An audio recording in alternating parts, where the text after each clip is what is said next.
विज्ञान एक परिचय।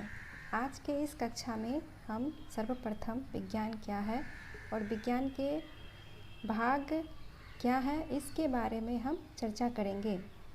आज के इस प्रथम क्लास में आइए हम जानते हैं कि विज्ञान क्या है। विज्ञान दो शब्दों से मिलकर बना है, वि और ज्ञान। वि से विशेष या खास और ज्ञान का अर्थ होता है जानकारी, अर्थात किसी वस्तु या चीज़ के बारे में विशेष जानकारी प्राप्त करना ही विज्ञान है। आप यह भी कह सकते हैं कि प्रकृति में मौजूद सभी चीज़ों के बारे में जानना ही विज्ञान है, यानी कि प्रकृति को जानना ही विज्ञान है। अक्सर बच्चे विज्ञान के नाम को सोचकर ही काफ़ी भयभीत हो जाते हैं, लेकिन ऐसी कोई भी बात नहीं है। हम विज्ञान को सरल भाषा में भी समझ सकते हैं। अगर हम विज्ञान में क्या, कब, कैसे, कहाँ, इन सब बातों की अगर चर्चा करें तो हमें विज्ञान समझने में बहुत ही आसानी होगी। तो आओ बच्चों, हम सभी मिलकर विज्ञान के जटिल से जटिल पहलुओं को सरल तरीके से इसका समाधान ढूंढने की कोशिश करते हैं। आप यह भी कह सकते हैं कि प्रकृति पे मौजूद सभी चीज़ों के बारे में जानना ही विज्ञान है, यानी कि प्रकृति को जानना ही विज्ञान है। हम भी एक प्रकृति का हिस्सा है। विज्ञान में हम अपने बारे में भी जानकारी प्राप्त करते हैं। हम क्या है, हम किस तरह से चलते हैं, किस तरह से खाते हैं, किस तरह से हमारा खाना डाइजेस्ट होता है, या हम कैसे बोलते हैं, कैसे सुनते हैं, हमारा बॉडी कैसे वर्क करता है, इन सभी की जानकारी हमें विज्ञान के द्वारा ही प्राप्त होती है। विज्ञान अंग्रेजी शब्द साइंस का हिंदी रूपांतरण है, जिसकी उत्पत्ति लैटिन भाषा के शब्द सेंसिया से हुई है, जिसका अर्थ होता है ज्ञान, यानी कि नॉलेज या जानना, टू नो। यानी कि साइंस जो है वो एक लैटिन भाषा है, उसके शब्द सेंसिया से हुआ है और उसका अर्थ होता है जानना, यानी कि ज्ञान, किसी भी चीज़ के बारे में जानना। और हम तभी इसको किसी भी पदार्थ या वस्तु या जीव के बारे में जान सकते हैं जब उसके बारे में हम पढ़ेंगे, उसके बारे में स्टडी करेंगे। अब विज्ञान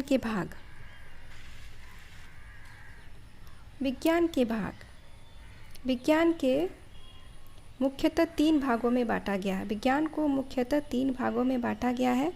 एक है जीव विज्ञान, एक है भौतिक विज्ञान और एक है रसायन विज्ञान। और हम मुख्यतः इस क्लास में बायोलॉजी के बारे में ही जानकारी प्राप्त करेंगे।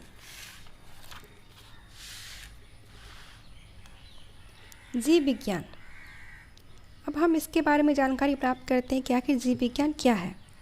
विज्ञान साइंस की वह शाखा है, या यह विज्ञान साइंस की वह शाखा है जिनके अंतर्गत जीवित पदार्थों के उद्भव, ओरिजिन, विकास, डेवलपमेंट, आहार, न्यूट्रिशन एवं जनन, रिप्रोडक्शन जैसी अनेक जैविक क्रियाओं का प्रयोगात्मक अध्ययन किया जाता है।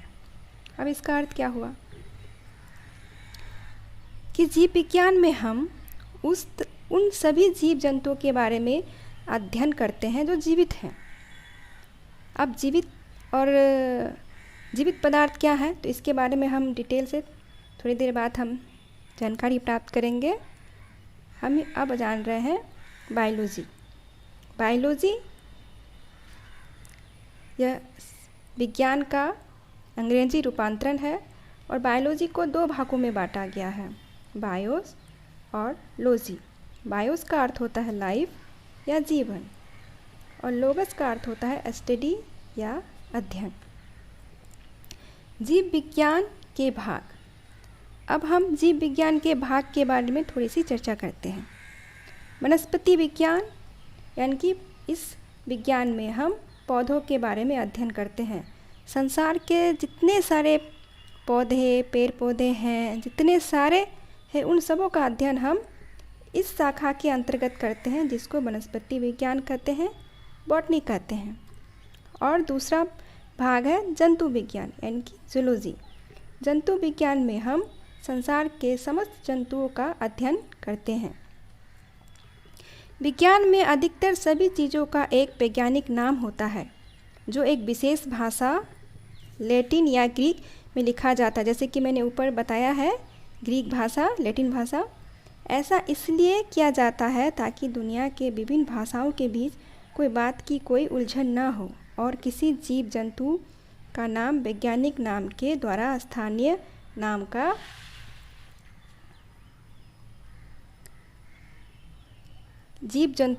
वैज्ञानिक नाम के द्वारा स्थानीय नाम का पता कर सकते हैं।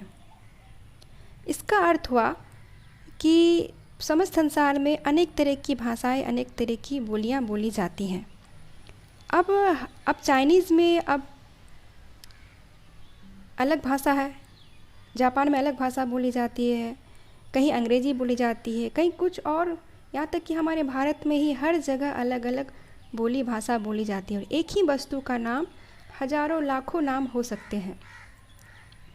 तो उन्हीं सब नामों के कन्फ्यूज़न को दूर करने के लिए वैज्ञानिकों ने एक लैटिन भाषा को चुन लिया और जितने भी वैज्ञानिक खोज होती है, जितने भी आविष्कार होते हैं, जितने भी जीव जंतुओं के नाम होते हैं, सबसे पहले उसी भाषा में रखा जाता है ताकि दुनिया में बैठे जितने सारे लोग हैं अपने स्थानीय जीव जंतुओं के नाम को वैज्ञानिक नाम के अनुसार जान सकते हैं। और अगर हम कहीं विदेश जा रहे हैं या कहीं भी जा रहे हैं तो उस भाषा में जो वर्णित जीव जंतु का नाम है, हम लैटिन भाषा से जानकारी प्राप्त कर सकते हैं कि ये किस जीव जंतु के बारे में कह रहे हैं।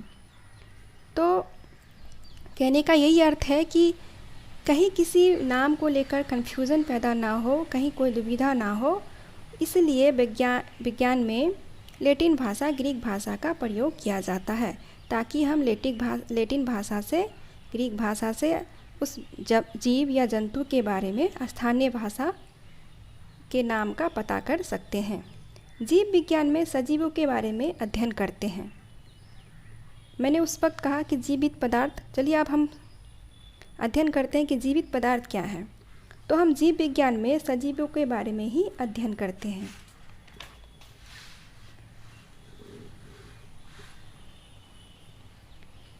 प्रकृति के सभी जीवों में कुछ विशिष्ट गुण पाए जाते हैं जो निर्जीवों में नहीं पाए जाते हैं। अब ये सजीव और निर्जीव क्या हैं? आप कभी कभी सोचते होंगे कि ये सजीव और निर्जीव क्या है। तो सजीव यानी कि वैसी चीज़ें, वैसी जीव जंतु जिनमें जान हो, यानी कि जो अपना जीवन यापन करते हों।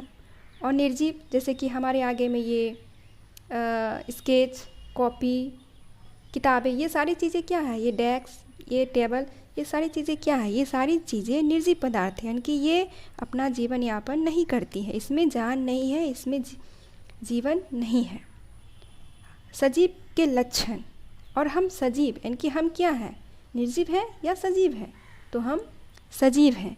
तो सजीवों के लक्षण, कुछ न कुछ तो उसके लक्षण होते ही होंगे कि उसमें खास क्या बात है, यानी कि लिविंग बॉडीज़ में क्या खास बात है। तो आइए इसके बारे में थोड़ी सी हम लोग चर्चा करते हैं कि सजीवों के मुख्य लक्षण क्या क्या होते हैं। सजीवों का पहला लक्षण होता है आकृति एवं आकार, शेप एंड साइज। यानी कि कोई भी सजीव, कोई भी जीव या पेड़ पौधे हो, उसमें उसका आकार या उसकी आकृति होती ही होती है, चाहे वो गोल हो, लंबा हो या किसी भी आकार में, उसका एक आकार होता है। श्वसन, रिस्पायरेशन, यानी कि जितने भी जीवित जीव जंतु हैं, पेड़ पौधे हैं, सभी में श्वसन की क्रिया होती है, फिर चाहे वो हम हैं, कोई जीव है या फिर पेड़ पौधे हैं। वृद्धि, ग्रोथ, जितने सारे सजीव पदार्थ हैं उसमें वृद्धि होती ही होती है। ऐसा नहीं है कि वो कभी बढ़ता ही नहीं है।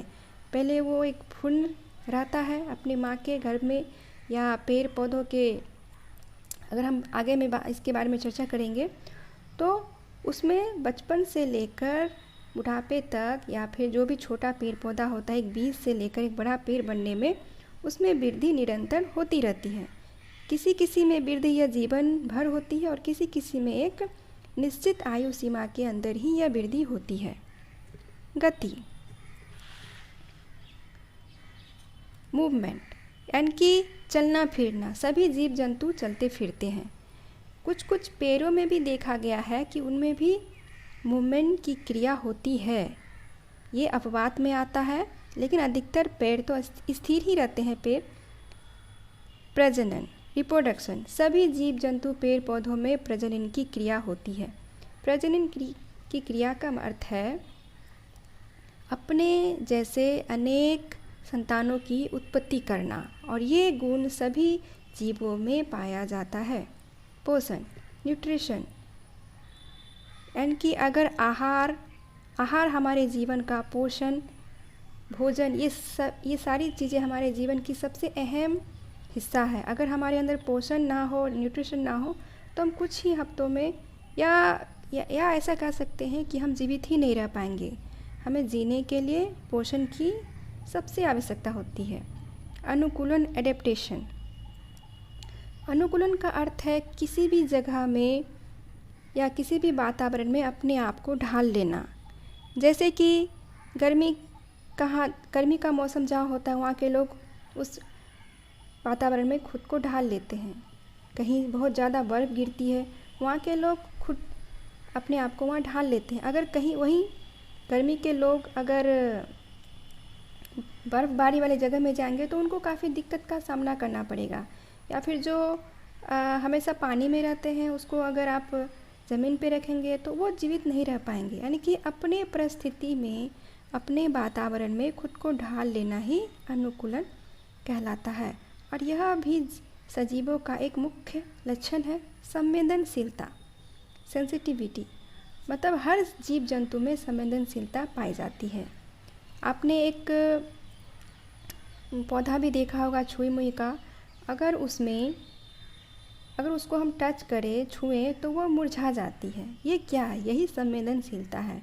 अगर हमें कुछ चुभ जाए या गर्म लग जाए या ठंडा लग जाए तो हम तुरंत हमें पता चल जाता है। ये क्या है? यही संवेदनशीलता है। उत्सर्जन, सभी जीव जंतु पेड़ पौधे जो बेकार पदार्थ होते हैं हमारे शरीर में या पेड़ पौधों के शरीर में, उसका किसी न किसी तरीके से उसको बाहर निकाला जाता है, उसी को उत्सर्जन कहते हैं। जीवन चक्र, लाइफ साइकिल, यानी कि जितने भी जीवित पदार्थ हैं, जितने भी जीवित जीव जंतु पेड़ पौधे हैं, सभी में एक लाइफ साइकिल होती है। मतलब वो एक पहले जन्म होता है,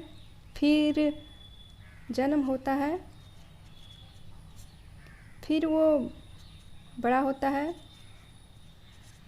फिर जीवन होता है, प्रजनन होता है, और फिर मृत्यु हो जाती है। यानी कि जन्म, वृद्धि, प्रजनन, जीवन यापन और मृत्यु के बीच के पूरे समय अवधि को जीवन चक्र कहते हैं। और यह जीवन चक्र सभी जीव जंतु पेड़ पौधों में पाया जाता है। बस आज के लिए इस क्लास में इतना ही। हम फिर नए क्लास में मिलते हैं। तब तक के लिए थैंक यू, बाय बाय।